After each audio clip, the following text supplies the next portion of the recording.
On va maintenant s'intéresser à un phénomène qui touche bon nombre de consommateurs, les cartes de fidélité. On en a tous beaucoup dans notre portefeuille, une dizaine en moyenne, parfois plus. Sont-elles vraiment avantageuses? Obtient-on vraiment des rabais ou des avantages quand on est un fidèle client? En fait, ça dépend du programme mis en œuvre. L'enquête est signée Justine Veil, Vincent Pifteau avec notre bureau à Bordeaux. Pas un bout de rayon ne lui échappe. Coup d'œil à droite, coup d'œil à gauche. Nathalie Nascimento ne fait pas seulement ses courses, elle traque ses étiquettes orange. Moins 5% sur ses produits grâce à sa carte de fidélité.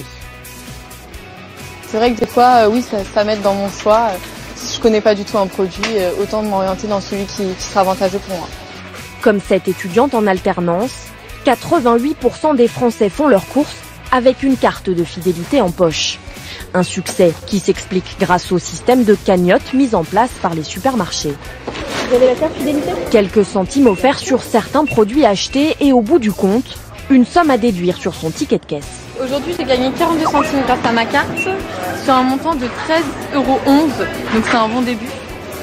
Si je fais le plein des courses, je gagnerai sans doute plus. Il m'est arrivé d'utiliser ma carte qui avait un montant de 40 € dessus. Des avantages séduisants qui font de la grande distribution le secteur qui compte le plus de clients fidèles. Dans l'habillement, les Français sont 59% à détenir une carte.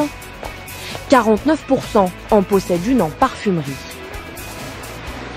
Pour cette professeure de marketing, une carte de fidélité est efficace lorsqu'elle rapporte très vite aux consommateurs.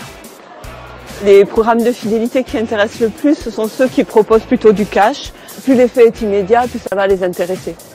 Si on leur dit que peut-être ça leur apportera au bout d'un moment des avantages, sans préciser quels avantages, ça va moins les intéresser. Aujourd'hui, presque toutes les enseignes proposent une carte à leurs clients. La majorité des Français détiennent entre 3 et 10 cartes de fidélité, mais selon une étude, plus on en a, moins on s'en sert. Un Français sur deux possède des cartes qu'il n'utilise jamais. J'en ai tellement que je sais plus où j'en ai pris en fait. C'est encombrant. Voilà. Et j'ai pas la place dans mon portefeuille, donc j'en prends pas. Peut-être qu'on a l'impression de faire des bonnes affaires, d'avoir des réductions, mais comme ça nous amène à venir toujours au même endroit, donc on achète forcément, c'est un pouce à la consommation.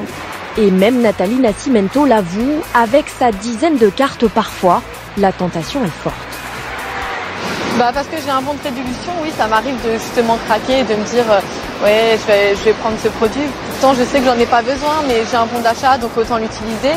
Et je sais que c'est un produit que j'aime bien, mais que j'aurais peut-être pas acheté forcément. Les cartes de fidélité, un marché qui ne cesse de se développer. Il existe même une application gratuite qui permet d'enregistrer toutes ces cartes dans son téléphone. Un moyen d'inciter le consommateur à les utiliser sans trop s'encombrer.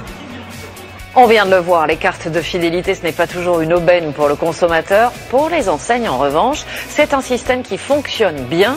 Margot Manière, notre spécialiste conso, nous a rejoint sur ce plateau. Margot, bonjour. L'objectif, c'est de faire d'un client un habitué. Oui, car on le sait, la moitié des possesseurs de cartes vont revenir en magasin et surtout, ils vont consommer plus, Élise, selon les spécialistes que nous avons interrogés. Pour les programmes de fidélité performants, les détenteurs de cartes dépensent en moyenne, écoutez bien, 15 à 25% de plus que les autres.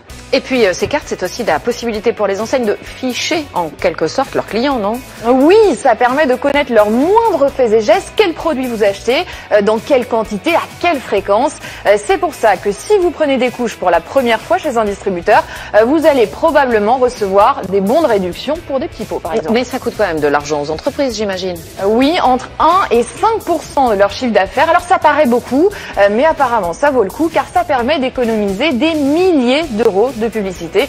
Selon les experts marketing, ça coûte 5 à 10 fois moins cher de garder un client que d'aller en chercher un nouveau. Merci à vous, Margot, pour toutes ces précisions. On va maintenant parler des fêtes de fin d'année.